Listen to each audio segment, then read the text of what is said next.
Hi there guys, and welcome to another episode of the Cover Zero Show with me, your host, Simon Conboy. Carrying on with the draft review series, this episode will be focusing on the AFC South. So if you want to hear my thoughts on the first round, check out last week's weekly review. I'm going to have a bit more depth in general on what I thought of the draft in this Friday's weekly review. This will be just focusing on divisions, so going to hop right on in with the Houston Texans. So they made a big splash, trading up to the 12th spot to grab Deshaun Watson, the quarterback from Clemson, giving up their first rounder next year to the Browns.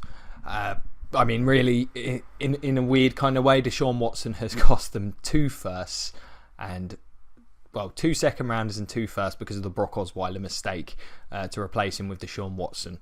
So I do not feel good about this pick. Watson was a great college player. I'm with a lot of the analysts. I don't know if his game will translate well. I think he makes a lot of bad decisions. I don't know how far along he is in terms of reading defences or being able to play quarterback at an NFL level. I certainly don't think he'll be ready to start day one, but I would be surprised if he doesn't. I'm not sure trotting out Tom Savage for a team that's got some playoff aspirations and has a roster that is ready to win that division and compete in the playoffs with some of the better teams in the AFC. I think they'll run him in there, and I think it could be a bit of a disaster. Trading up, giving up another pick makes it feel even worse. And to be honest, I think there's a chance Watson may have fell into their lap anyway. Is he much better a prospect than DeShone Kizer, who would have been there for them? I don't think so. I stand by. I did the quarterback quandary episode for the Texans. I stand by. They should have just signed Jay Cutler for this season. Took a guy like Davis Webb or someone who fell into the second. Not that they had a choice in the second, did they? They ended up taking Zach Cunningham. I don't remember if there was a training ball. But either way, they could have waited, I think, and in the long run, it would have been beneficial. I think this is a move that's going to hurt them in the long run. It absolutely has to work out for this front office, and I think it has to early. I'm not sure it will. Do not like this pick. However, I do feel real good about the rest of the draft. So if you're a Texans fan and you heard a typical, they don't like the Watson pick, I do like the rest of this draft a lot. Zach Cunningham at 57, linebacker from Vanderbilt. This is a stunning pick. I thought Cunningham would go in the first or early second. He was there for them. He's going to be a great addition to this defense. Certainly upgrades the athleticism there. Brian Cushing, a player on the decline. This is a steal, in my opinion. Really like this player. Love him at this point. Feels a need. Great pick. Similarly, Donta Foreman with pick 89. I think this is a really decent selection. I think he provides a real good contrast to Lamar Miller. I think he'll eat into those carries a fair bit because I think he is a good player and I think he fits this team's offense pretty well. I think as well it's a nice contrast of styles. I think he's a good player. I think it's a perfectly reasonable range for him. So, big fan of that selection. Julian Davenport, offensive tackle from Bucknell. Again, I think this is a good value selection. I think he's one of the better tackle prospects. I don't think he's ready to start year one, but they did a similar thing with Dwayne Brown. He was considered a massive project of a prospect when they picked him, developed him really well. This is a player that I think could end up being a really good right tackle for them in the future. I think he could even play left tackle, so I think it's great value. And again, Carlos Watkins, DT from Clemson, really like this selection as well. I've had him going significantly earlier. It's an interior pass rusher, and I think this was a really poor class for them. So I thought he'd be pushed up into maybe the second or the third round. I think the third would have been the right range for him, but getting him at pick 142, superb value. Love this pick as well. Then safety Treston Deku, pick 169, or corner/safety. Not particularly familiar with him. More defensive backs is never a bad thing, so that's probably a solid one. And Kyle Fuller, the centre from Baylor. This could be a good pick. I heard his tapes are very good. It's apparently one of them guys that some people really liked, others not so much. I definitely need to have a look at him. could be a good prospect for the future. So this draft, love the draft other than the Watson pick. I think other than that, attacked needs well. It's a very good roster, but I think they got great value and high quality with those picks. It's just this Sean Watson pick, is going to end up defining the draft for them, whether that's fair or not. Personally, I'm not a big fan of him in this situation. I think if he'd gone to a franchise in the second round or toward the back of the first with the intention of him having sit and learn, then I'd be a lot more forgiving. But throwing him into the fire, I think, is a recipe for disaster. But other than that, great job, Texans. I mean, they seem to nail every pick beyond that point, or at least for me, they did. Certainly a high quality draft, and that's why this roster's been very good. They've been able to draft very effectively over the last number of years, and then just not been able to find the quarterback to go with it, which is a bit of a shame. And then we've got a team that's basically been the opposite of that, where they got the quarterback, the Indianapolis Colts, and they didn't have much else. So pick 15, Malik Hooker, the safety from Ohio State. My initial mock draft, I did have him falling to the Eagles, so I wasn't entirely shocked to see him fall. And at that point, it was just a case of which team went for him, because I think regardless of need, and the Colts have a ton of needs, so going best player available, Hooker on the board would have been perfectly fine. I mean, pretty much any team from 11 down, I would have been, this is a home run pick. Great prospect, rare range. Yeah, they needed a safety, so they nailed that pick. One of the best picks of the round, you'd have to say. Pick 46, Quincy Wilson, corner from Florida. Again, this is a guy I've seen plenty of people say could easily go in round 1 to get him at pick 46. They definitely need more corners. Vontae Davis needs some help there. So, big fan of this selection again. Good value, good player, fills a need. So, good job there. Terrell Basham, defensive end, outside backer. Not a huge fan of him on tape, but again, fills a need. Seems like the right kind of range for him. So, perfectly reasonable. Not a huge fan of it, but it's fine. Zach Banner, the guard, with pick 137. It won't argue with them taking more O-linemen. We'll see what happens there. I actually think they have got better on the offensive line than people give them credit for, though. Costanzo's fine. I thought the rookie Ryan Kelly was quite good, and Jack Newhart's pretty good at guard. So this is another guy, if he can step in and start, that'd be great value. Feel they maybe could have went elsewhere here. Another great pick though, Marlon Mack with pick 143, running back from South Florida. I think he's a really good player. I'm a big fan of his. I think this is really good value at this point. This is a team that definitely need a running back. So again, a really good prospect. I think in a great range. I think it could easily have gone higher than this. So yep, great pick there. Grover Stewart, the next pick, 144, defensive tackle from Albany State. He's a big dude. Whether he can play, we'll see. Again, they need help on the D-line, so it's perfectly fine. I mean, it's easier to, I suppose, draft well when you've got needs all over the place in some ways. Yes, seems a fine pick. Nate Harrison, corner from Temple. We'll see what happens there. And Anthony Walker, the middle linebacker from Northwestern, pick 161. I had him, I think, going in the third. I thought a team would really go for him, even though his combine numbers were horrible. He fell. I think this is one of them players that could easily end up overperforming and doing a pretty good job. So this is a solid selection as well. So all in all, the Colts, I'd have to say, one of the winners of this draft. I've been waxing lyrical about what a good job this team's done this off-season in terms of turning around what I still insist is one of the most threadbare rosters in the league. I mean, when you're looking at, you got Luck, T.Y. Hilton, a couple of good offensive linemen, and the defense as bare bones as theirs, you need to do a lot of work. I think they've done a really good job. As I say, it's easier to say when you've got this many needs to address them and just take the top player on the board than it address the need at the same time. So it does make this draft perhaps feel a little better than it may otherwise. But I still think, the Hooker pick is a home run at that point. I think getting Wilson, Mack, I think those are all stellar picks. So I'm a massive fan of this draft. I think this team's got a lot better. May not necessarily show up year one. Probably going to have a lot of rookies starting on that defense, along with a bunch of free agents, it's going to look totally different.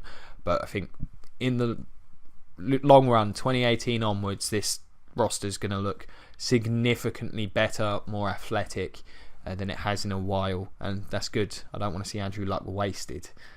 So, moving on to the Jacksonville Jaguars, I think one of the most predicted picks in the entire draft was Leonard Fournette at 4 to the Jags. It just made a ton of sense. One of the best running back prospects I've seen. Love watching this kid run. Transforms this offense. No longer have to rely on Bortles. I would expect this to be a run first team.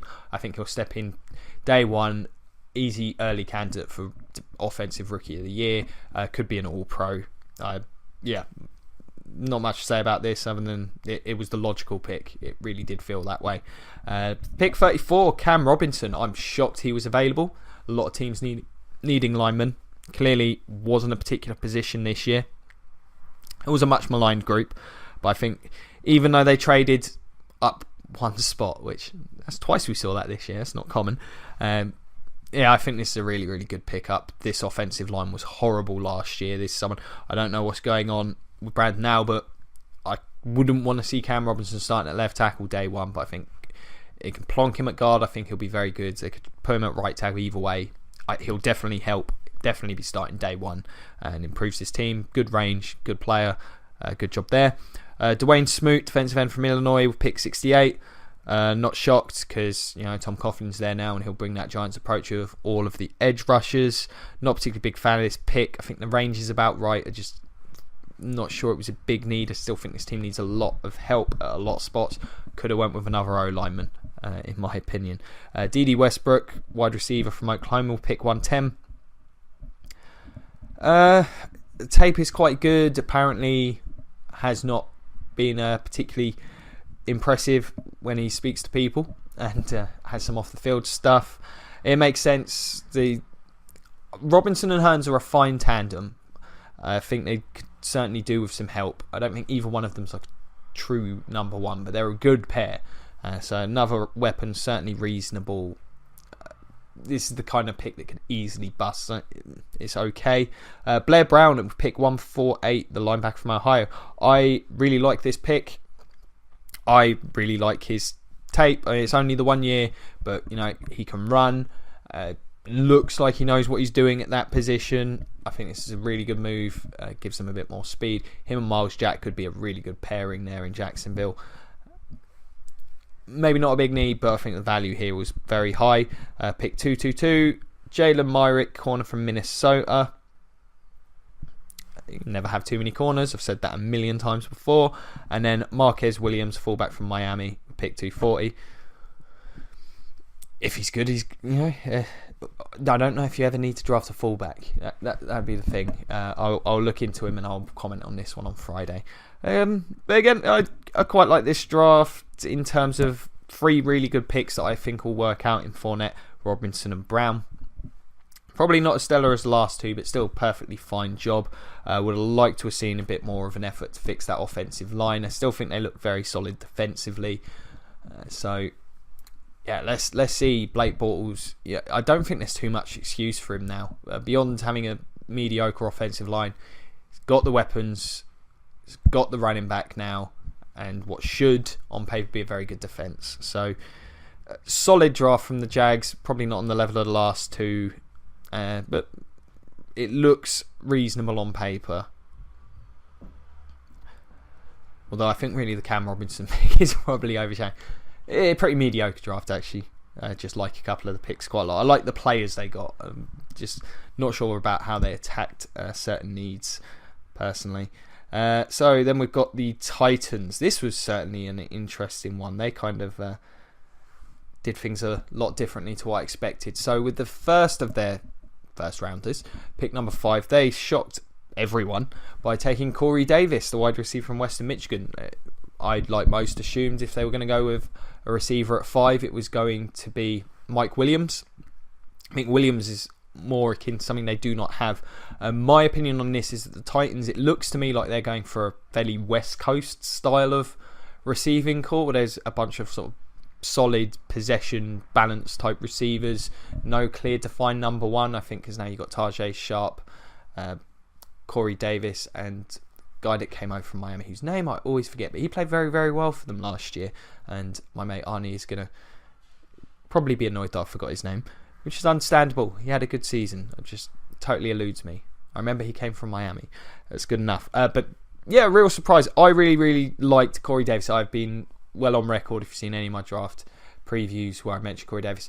I think he will step in day one and be a very productive NFL wide receiver.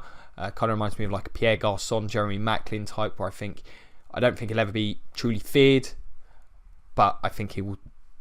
There's a very low floor, I think, on this pick. It's perfectly fine. Maybe would have liked. I'm sure this team tried to trade back. I feel there were certainly better prospects available, but they went for a need, and it's okay. Bit uninspiring, but I understand the pick. And then pick 18, Adoree Jackson, the corner from USC. My feelings on this are, I think he could play zone very well, and they're going to ask him, I think, to do a lot of that in Dick LeBeau's scheme. I think he's very raw as a corner. If they can coach him up, this could be a good pick. I just think there were better guys on the board. I think Tre'Davious White would have been a better selection at this point. This, again, one of those where I'm just not a huge fan of the prospect. Definitely fits a need, and it's a good range for one of the other corners. It's not the corner I would personally have picked up. We'll help him on special teams, so that's always a plus. It is a plus, but uninspiring. First round from the Titans for me. Moving into round 3, they picked up Taywan Taylor, another wide receiver from Western Kentucky. It's about the right range. It's quite a crowded receiver room now. It'll be interesting to see if he can make an impact. Again, I think with the Davis pick, I think that gave him a solid group. I'm not sure. I think there were better options available. Maybe could have went for another corner, because I still think that even with, if Jackson works out year 1, I still think they're thin there. Could have went with a tight end, which they did with their next pick. Jonnu Smith, the tight end from Florida International. This makes a ton of sense. The way he was actually used as an inline blocker, I think getting him in to learn from Delaney Walker will be great. I think this is a very, very good pickup. So good job with that one, Titans. Pick 155, Jalen Brown, linebacker from UCLA. They do need inside backer help, so no doubt he'll get a chance to start. Pick 217, Corey Levin, guard from University of Tennessee, Chattanooga. More depth, I think they're okay on the... Well, they're very good on the O-line. Guard's probably the weakest spot, but they're still okay there. There's more depth.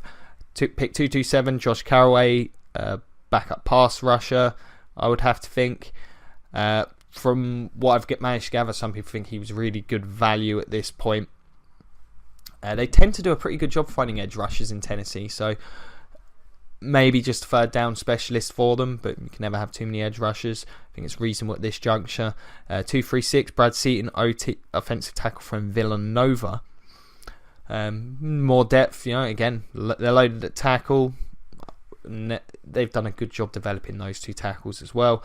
And pick 241, Kalfani Mohammed, running back from California. I'm not really sure they need another running back, but yeah, we'll see if he achieves anything in his time there. So the Titans, I feel like, considering the selections they had, really could have nailed this draft. Just the Corey Davis pick felt very underwhelming, and to follow it up with Adoree Jackson kind of put a bit of a spoiler on this draft for me. I think John Robinson's done a superb job for the most part as Titans GM, but this draft is... I've got to question a little bit. I know Jamal Adams kind of may not have fit with the John Cyprian signing, but I think it still was a better prospect. Hooker would have made sense here. Hooker and Cyprian would have been a really good combination. I just think there were better prospects there. I mean, maybe it was a bit of foresight. Maybe it was the Titans who triggered this run on wide receivers by going with one. So it may end up being a wise move. I do think Davis is a very, very good player. I just think at 5, certainly better options available. Adoree Jackson, not a huge fan of, as I've probably made abundantly clear. Certainly field needs, got a lot of depth, But again, it's a question I've asked for a lot of these teams. Are they massively better next year? Receiving group is, but so it should be with a 5th overall pick. This draft felt underwhelming to me. So, in conclusion, my favourite of these draft classes, I mean, I kind of want to go with the Colts, but really I've got to go with the Texans just because I really feel like they absolutely nailed it. The Zach Cunningham pick is one of my favourite picks in the entire draft. I think quarterback may be an issue, but I think they got better just about everywhere else. So I think they did a great job. Number 2 will be the Colts. Again, I think they did a great job. Hooker was a steal. I think they got better at a lot of spots. Marlon Mack, they got some very good value throughout the draft. Definitely got a lot better. A lot more athletic. Defense needed all the help it could get. Good value in round 2 as well with Quincy Wilson. 3rd, the Jags, I think they did okay. Bit underwhelming in total, but I think those first 2 picks will really, really help and hopefully get this offense going for them. And then in last, the Titans. Just that first round kind of made the rest of it, I think, was pretty underwhelming as well. But that first round, it felt like they could have been significantly better after that day 1. They could even have gone corner with pick 5, and that would have felt like a better pick. Yeah, Lattimore would have made more sense to me. One of the DBs, or I still think Mike Williams. Yeah, very iffy on that first round. Really like the Jonnu Smith pick. That's really the only one I'm a big fan of there. And don't get me wrong, I think Corey Davis would be a great player, but yeah, there were better prospects in my opinion. And it could have got a good receiver in round 3, and they got an okay one, but yeah, not a huge fan of the Titans draft, I'm afraid. It's just a shame. I still think this team's going to be quite good next year, though. So there you have it. That's the AFC South. Let me know. What do you guys think? Any AFC South fans out there? Let me know. Do you agree, disagree with my assessment? Any players picks you particularly loved or loathed? Give us a shout, whether it's in the comment section below. Cover Zero Facebook. Find us there. Find me on Twitter at Simon Conboy. I'll do my utmost to get back in touch with anyone who does make contact because I love talking football. As always, if you enjoyed it, like, share, subscribe, check out the Patreon, all that good stuff. It'd be greatly, greatly appreciated. And check out more videos. I'll have the rest of the NFL will be finished tomorrow as I do the Western divisions. East and North are already up at this point. I'll start doing some commentary on the top 100 players list. I've got my own. Of course, I think it's better. It's mine. So check those out. As always, been an absolute pleasure. Thank you very much for your time, and go Bucks.